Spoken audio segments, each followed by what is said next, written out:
Για την Ελλάδα, ο 20ος αιώνας αρχίζει με τη σκιά του 1897.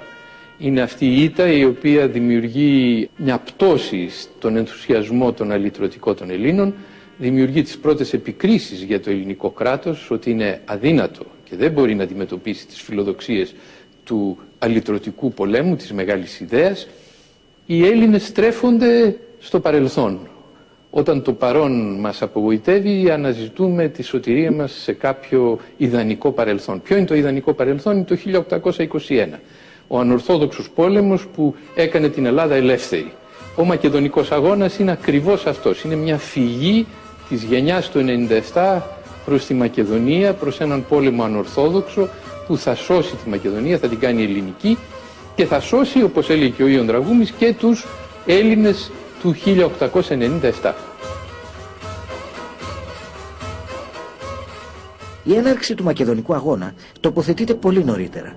Το 1870 με τη δημιουργία της Βουλγαρικής Εξαρχίας μετά από την παρέμβαση της Τουρκίας που βοήθησε να αποκοπεί και να ανεξαρτητοποιηθεί η Βουλγαρική Εκκλησία από το Οικουμενικό Πατριαρχείο. Μέχρι το 1897 ο ανταγωνισμός στη Μακεδονία χαρακτηρίζεται από την έντονη προπαγανδιστική δραστηριότητα. Από την εποχή εκείνη αρχίζουν πια έντονα τα βουλγαρικά σώματα, οι κομιτατζίδες όπως ονομάζονται, οι άνθρωποι των κομιτάτων δηλαδή, να εισβάλλουν στην Μακεδονία και να μπορούν να κάνουν αναστάτωση στην περιοχή. Ο αγώνας συνεχίζεται με την τρομοκρατική δράση των ένοπλων κομιτατζίδων, οι οποίοι είχαν ως απότερο σκοπό τον αφανισμό του ελληνικού στοιχείου, με τους διωγμούς, τις δολοφονίες, τις σφαγές, την οργάνωση ταραχών και ψευτοεξεγέρσεων όπως αυτή του 1902. Η ένοπλη φάση του Μακεδονικού αγώνα, η οποία ξεκίνησε το 1904 και σταμάτησε το 1908 με την επανάσταση των Νεοτούρκων, δεν ήταν με την στενή έννοια του όρου μια πολεμική επιχείρηση η οποία αποσκοπούσε στην απελευθέρωση εδαφών από την Οθωμανική Αυτοκρατορία και στην προσάρτησή τους είτε στη Βουλγαρία είτε στην Ελλάδα. Ήταν μάλλον, θα λέγαμε, μια πολιτικού και ψυχολογικού χαρακτήρα ένοπλη επιχείρηση, η οποία αποσκοπούσε από τη μεν βουλγαρική πλευρά να τρομοκρατηθούν τα πατριαρχικά χωριά έτσι ώστε να εξαναγκαστούν να προσχωρήσουν στην Εξαρχία και από δε την ελληνική πλευρά στην ενάσκηση αυτής της τρομοκρατικής δραστηριότητας. Ο Μακεδονικός αγώνας έλαβε το ένδυμα της ένοπλης σύγκρουσης μεταξύ Ελλήνων, Βουλγάρων και Τούρκων το 1904 και κράτησε μέχρι το 1908. Ωστόσο, στα χρόνια που ακολούθησαν, ο Μακεδονικός αγώνας έλαβε και άλλες μορφές, εκτός της ένοπλης σύγκρουσης, κυρίως σε πολιτικοδιπλωματικό επίπεδο μεταξύ των Βαλκανικών κρατών.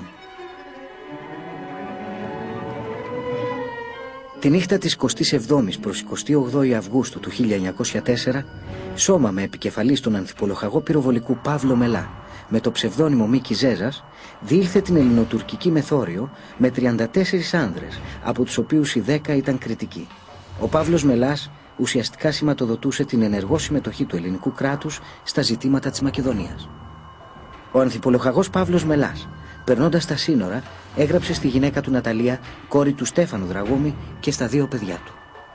Αναλαμβάνω αυτόν τον αγώνα με όλη μου την ψυχή και με την ιδέα ότι είμαι υποχρεωμένος να τον αναλάβω. Είχα και έχω ακράδαντον την πεποίθηση ότι δυνάμεθα να εργαστόμεν εν Μακεδονία και να σώσομεν πολλά. Έχω δει την πεποίθηση ταύτην. Έχω και υπέρτατον καθήκον να θυσιάσω το παν.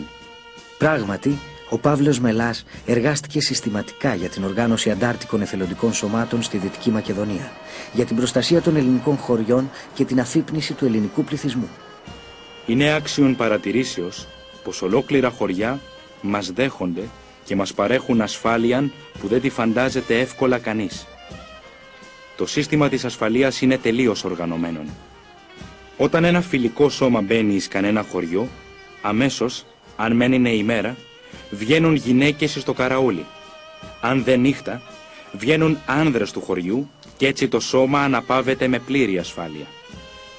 Επίσης, αν εις κανένα χωριό εισέλθει στρατός τουρκικός ή χωροφυλακή, τότε το χωριό ειδοποιεί περί τούτου όλα τα χωριά προς τα οποία είναι πιθανόν να διευθυνθεί ο εχθρός. Δυστυχώς ο Παύλος Μελάς, ευρισκόμενος στο χωριό Στάτιστα, σημερινό Μελά, όπου είχε καταλύσει για να διανυκτερεύσει, προδόθηκε από Βούλγαρους πράκτορες στις τουρκικές αρχές. Μετά από μια σύντομη μάχη, τραυματίστηκε σοβαρά και λίγες ώρες αργότερα ξεψύχησε. Ο θάνατος του πρωτεργάτη και πρωτομάστορα του Μακεδονικού αγώνα συγκλώνησε τους Έλληνες, συνέγειρε τον ελληνισμό, γενόμενο σύμβολο και θρύλος που συνδέθηκε άρρηκτα με το Μακεδονικό αγώνα. Μετά το θάνατο του Παύλου Μελά, το μακεδονικό ζήτημα έγινε εθνική υπόθεση. Σε σύντομο χρονικό διάστημα συγκροτήθηκαν αντάρτικα σώματα με επικεφαλής αξιωματικούς ή οπλαρχηγούς από διάφορα μέρη της Ελλάδας. Η νύχτα ήταν σκοτεινή.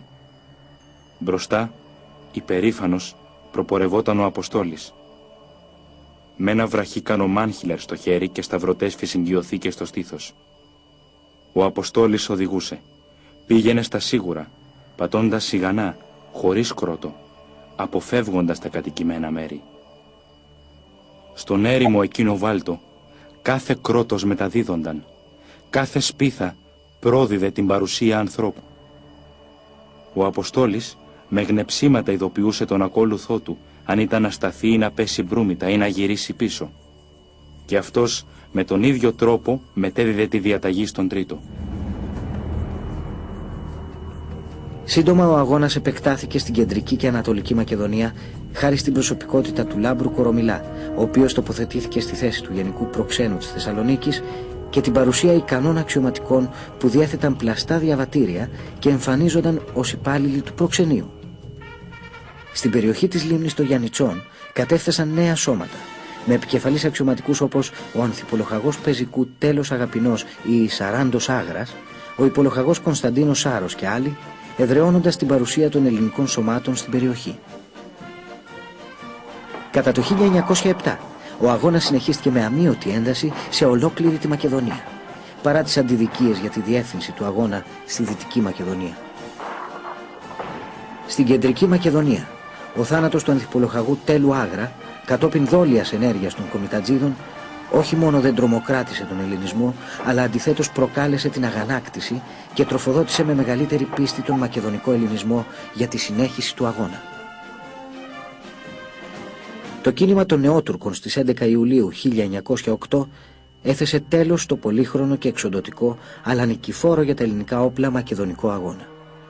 Το κίνημα των Νεότουρκων ήταν καθαρά εθνικιστικό και απέβλεπε στην πολιτισμική και κοινωνική αφομοίωση των στοιχείων που συνέθεταν το μοσαϊκό της υποδιάλυση Οθωμανικής Αυτοκρατορίας.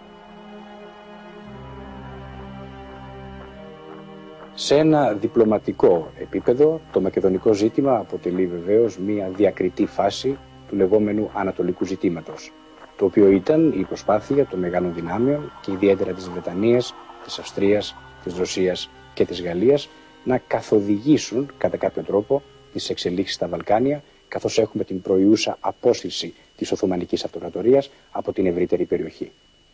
Στο πλαίσιο αυτό, τόσο ελληνικός εθνικισμός όσο και ο βουλγαρικός προσπάθησαν να πείσουν τις μεγάλες δυνάμεις ότι στη Μακεδονία κυριαρχεί το ελληνικό ή το βουλγαρικό στοιχείο.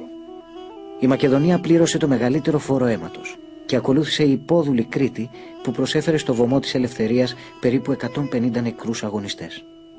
Τα στελέχη του ελληνικού στρατού επέδειξαν ηγετικές και οργανωτικές ικανότητες και απέκτησαν εμπειρίες και γνώσεις για το χώρο της Μακεδονίας, οι οποίες θα εξαργυρωθούν αργότερα στους νικηφόρους Βαλκανικούς πολέμους.